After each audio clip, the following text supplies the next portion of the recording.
Hello guys, I'm back again with a new dimension of Enzo Fernandez and Moses Caicedo problems at Chelsea. I can't blame either of them. It's unfair to blame them for some reasons that I'm going to list out now. Actually, it's not their fault that they were signed for 100 million each. 100 million plus each. Maybe they don't really want that. Maybe they are players of 45 million or 50 million euros, not 100 million. So they are not to be blamed. They are young, they are under 25 years of age, and they haven't played at Europe top 5 league for, let's say, 3 years plus. So it is not their fault to be blamed. The burden is so big for them. And the funny thing is, people still hype them up above what they can do. For example, let me give you an example. Real Madrid signed Camavinga in 2021. This is 2024. The first season and even second season, he had Toni Kroos and Modric and Federico Valverde playing over him. Camavinga had to, at a point, start playing from the left back, in order to learn from those playing in the midfield. The same happened with Aurelian Tchouameni. He was bought in 2022, and yet he even though he has suffered a lot of injuries, he still had to play from the bench. Most times, he still had Toni Kroos, Modric, and Valverde playing over him. So this is how football works. When you get signed, you don't get the burden on you overnight, because that can bring you down, that can cause fatigue for you. You are slowly being integrated into the team. That's how it works.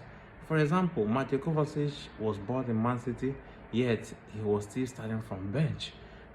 He didn't start immediately until this season that he's been starting. He's, yes, in the first 11, but not on the starting 11. Same with Rodri. Rodri had to wait for Fernandez for a season plus before he started playing.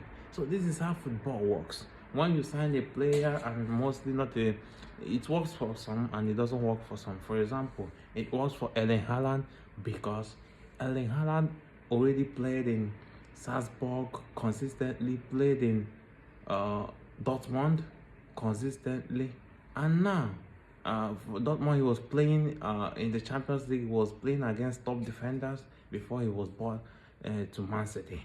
So this is how football works. But for Moses Caicedo and Enzo, the burden is too much on them.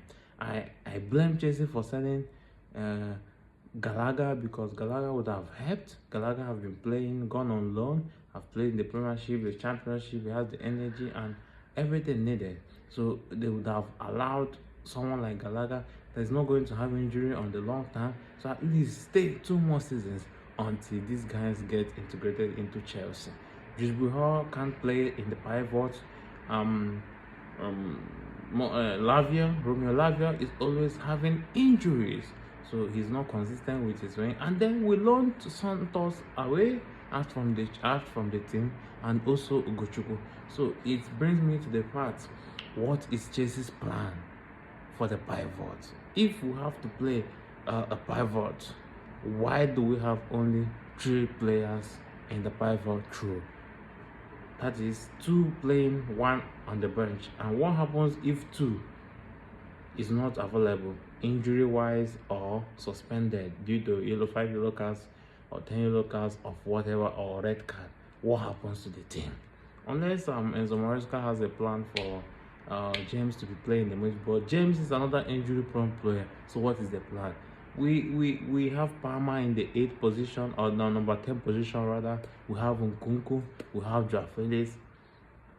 Why did we sign more number 10s when we needed a pivot role player, an experienced pivot role player?